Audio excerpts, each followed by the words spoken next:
La paz esté con ustedes. Amigos, llegamos al Domingo de Ramos, también llamado Domingo de Pasión, uno de los grandes hitos del año litúrgico. Lo llamamos Domingo de Pasión porque cada año leemos íntegramente uno de los relatos de la Pasión de los evangelios sinópticos, Mateo, Marcos y Lucas, mientras que el Viernes Santo siempre leemos el de Juan. Estamos en el ciclo A, por lo que este año leemos la versión de Mateo. Me gustaría subrayar qué tiene de distintivo este relato. Hay muchos elementos comunes, pero cada uno posee cualidades únicas. Lo que más me llamó la atención es que Mateo, más que los otros, pone el énfasis en Judas, y más precisamente en el profundo arrepentimiento que sintió Judas por lo que había hecho. No lo villaniza por completo, sino que de alguna manera entra en el profundo remordimiento que sintió Judas. Permítanme darles un ejemplo. Entonces Judas, el que lo había entregado, viendo que Jesús había sido condenado a muerte, devolvió arrepentido las 30 monedas de plata a los sumos sacerdotes y a los ancianos, diciendo: «Pequé entregando la sangre de un inocente». Es algo extraordinario, ¿no creen? Pensamos en Judas como el peor pecador posible, el peor hombre de la historia por traicionar al Señor, y eso no se niega. Aquí mismo se le llama el traidor. Pero no hay en él ni un rastro de indiferencia ni una pizca de autojustificación. Eso es lo que hacemos la mayoría de nosotros, los pecadores. «Oh, no, yo no soy un pecador, tengo muchas excusas», o «no me importa, hice algo malo, acéptalo». Bueno, en Judas no hay nada de eso. Al contrario, parece una admisión de culpa bastante clara y honesta. Luego se nos dice que arrojó las monedas de plata en el templo, un gesto muy potente, pues devuelve la recompensa por traicionar al Señor. Dice de modo simple y horrendo: «se fue y se ahorcó». Es un detalle terrible y conocido. Judas termina su vida mediante el suicidio. Parece el final desolador de una vida triste. Judas se quita la vida sumido en una desesperación total. Todo esto combinado, el haber traicionado al Señor y luego matarse en su desesperación, ha convencido a la mayoría en la gran tradición de que Judas está en el infierno. Si hay alguien en el infierno, ese sería Judas. Agustín lo pensaba, Tomás de Aquino también. Dante, en su famosa descripción del abismo del infierno, tiene a Satanás con 3 caras, porque es un simulacro extraño de la Trinidad, y en cada una de las bocas de las 3 caras coloca a un pecador. Casio y Brutus, los 2 que traicionaron a Julio César, y en la boca central coloca a Judas, por haber traicionado al mismo Señor. La tradición asume casi despreocupadamente que Judas está en el infierno, por supuesto. Sin negar que existe una opinión teológica muy sólida en la gran tradición, quiero llamar su atención hacia una perspectiva alternativa, aunque sea minoritaria. Pueden encontrarla en una de las iglesias más bellas de Europa, la Basílica de Vézelay, en Francia. No es una iglesia gótica, sino del románico tardío. Parte de ella se desplaza al gótico, pero es una de las iglesias más finas del románico en Francia, con una arquitectura impresionante. Búsquenla en internet, el interior de Vézelay es impresionante. Bueno, en la nave de Vézelay hay una columna con unos capiteles tallados, unos relieves. Uno de ellos muestra la muerte de Judas y la muestra de una forma particularmente cruda. Está colgado con los ojos desorbitados y la lengua afuera. Y allí está, colgado. Podríamos decir, ahí está Judas muriendo en la desesperación. Pero al girar la vista, el siguiente panel en la misma columna muestra a Jesús cargando sobre sus hombros, como si fuera la oveja perdida, la figura de Judas. Y Judas no está muerto, está vivo y sonríe mientras Jesús lo carga. Es una representación inusual, pero fascinante. Les diré que alguien al que también le resultó fascinante fue al Papa Francisco. De hecho, lo cautivó tanto esta imagen que tenía una foto de ella en su oficina o en su departamento papal. Le impactó mucho. Sí, Judas se quitó la vida, pero en el siguiente panel, ¿es posible que de algún modo, en arrepentimiento mismo de Judas, en la pena que sintió, en ese dolor punzante por haberle fallado a Jesús, el Señor encontrara lo suficiente para salvarlo? Esa es la imagen, el pastor que sale a buscar a la oveja perdida y la trae de vuelta, con ambos, Judas y Jesús, sonriendo en el proceso. ¿Es posible que incluso Judas se haya salvado?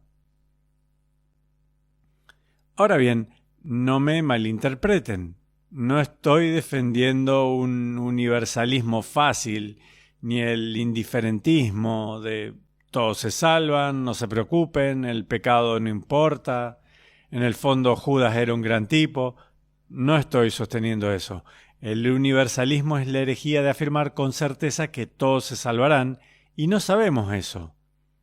Dios es amor, sí, pero somos libres y podemos, desde lo más profundo de nuestra libertad, decir no al amor de Dios. Y ese no, esa resistencia absoluta, llevada al extremo, es lo que llamamos infierno. ¿Es esta una posibilidad palpable? No niego esa posibilidad en absoluto, pero podemos tal vez tener la esperanza que incluso Judas, dado el remordimiento que mostró y su clara conciencia de ser un pecador, su profundo arrepentimiento, haya dado al Señor lo suficiente para que lo cargara de vuelta al rebaño? Permítanme decir un par de cosas en apoyo a esto. San Juan Pablo II comentó una vez que en la Iglesia no existe algo parecido a la canonización negativa. Cuando canonizamos a alguien, declaramos que está en el cielo. La Iglesia sostiene definitivamente que esa persona está en el cielo. Pero no existe una contracanonización para decir que alguien está definitivamente en el infierno. ¿Qué hay con Judas? Ni siquiera de Judas se ha dicho nunca de forma doctrinal que esté condenado.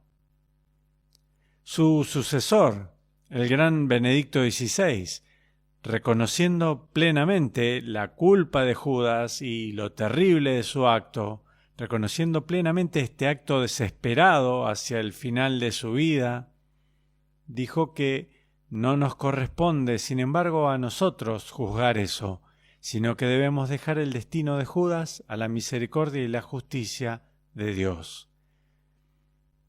Ustedes dirán, entiendo, pero si alguien se suicida, ¿no está en un estado de desesperación total, renunciando a Dios y por tanto claramente en pecado mortal, sin posibilidad de perdón? Así que estás en el infierno. Bueno, escuchen lo que dice el Catecismo de la Iglesia Católica en el párrafo 2283. No se debe desesperar de la salvación eterna de aquellas personas que se han dado muerte. Dios puede haberles facilitado por caminos que Él solo conoce la ocasión de un arrepentimiento salvador. La Iglesia ora por las personas que han atentado contra su vida. Me parece que es muy claro. No se puede afirmar tajantemente que alguien está en el infierno por haberlo hecho, porque Dios puede haberles facilitado por caminos que Él solo conoce la ocasión de un arrepentimiento salvador. Lo que quiero que vean en este gran día de Domingo de Pasión no es tanto el destino de Judas el que me interesa aquí, sino la radicalidad de la misericordia de Dios. Eso es lo que intenta transmitir el capitel de Vézelay, que aunque podamos oponernos a Dios y decir no y caer en los peores pecados, hay algo implacable en la búsqueda que Dios hace del pecador. Él es el buen pastor que nos persigue y ante la más mínima oportunidad es capaz de traernos de vuelta al camino de la gracia. Insisto con San Pablo, donde abundó el pecado, sobreabundó la gracia. ¿Qué significa la cruz?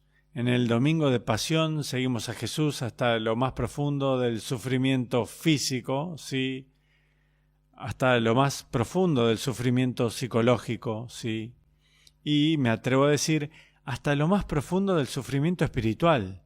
Jesús nunca se vuelve un pecador en la cruz, Él es el Salvador, pero el Jesús que dice, Dios mío, ¿por qué me has abandonado?, se ha movido, si pudiera decirlo de este modo, al estado psicológico y espiritual de alguien que ha perdido el contacto con Dios. ¿Lo ha hecho? De hecho, no. El Padre permite que el Hijo experimente esa oscuridad. Todos los que me siguen saben que adoro a la Florecita. Al final de su vida, estas reflexiones se publicaron inmediatamente. Estando en su lecho de muerte, sintió la verdadera oscuridad de la incredulidad. ¿Se volvió una incrédula? No, pero lo sintió, entró en ese espacio. Allí es donde entra Cristo. Ese es el lugar donde entran los santos.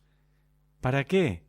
Para encontrar a aquellos que se han alejado tanto como es posible. Termino con una historia breve para cerrar. La saqué del padre Denis McManus, que dio un gran retiro a nuestros sacerdotes. Había un matrimonio francés del siglo XIX, ella era muy religiosa, él no tanto. Por amor a ella, él permitió que pusiera una imagen del Sagrado Corazón sobre la cama. Con el tiempo, él sufrió una depresión profunda. Tuvo una serie de fracasos en su vida, quiebra de su negocio y en un acto de desesperación se lanzó desde un edificio para suicidarse. Su esposa estaba devastada, por supuesto, culpándose, pensando que él estaba en el infierno y podría haberlo detenido. En su angustia fue a Ars, este pequeño pueblo donde Juan Vianney era el cura, el sacerdote, famoso como confesor y director espiritual. Mientras esperaba en esta cola, larga cola, llorando ante el altar, de repente Vianney salió del confesionario, la llamó por su nombre. «Esa soy yo». Y se acercó y le dijo, «¿Cómo me conoce? ¿Cómo sabe mi nombre?» Y le dijo, «No te preocupes por eso, quiero que sepas algo, que el Señor me ha dicho que mientras tu esposo caía del edificio, recordó la imagen del Sagrado Corazón que pusiste sobre la cama».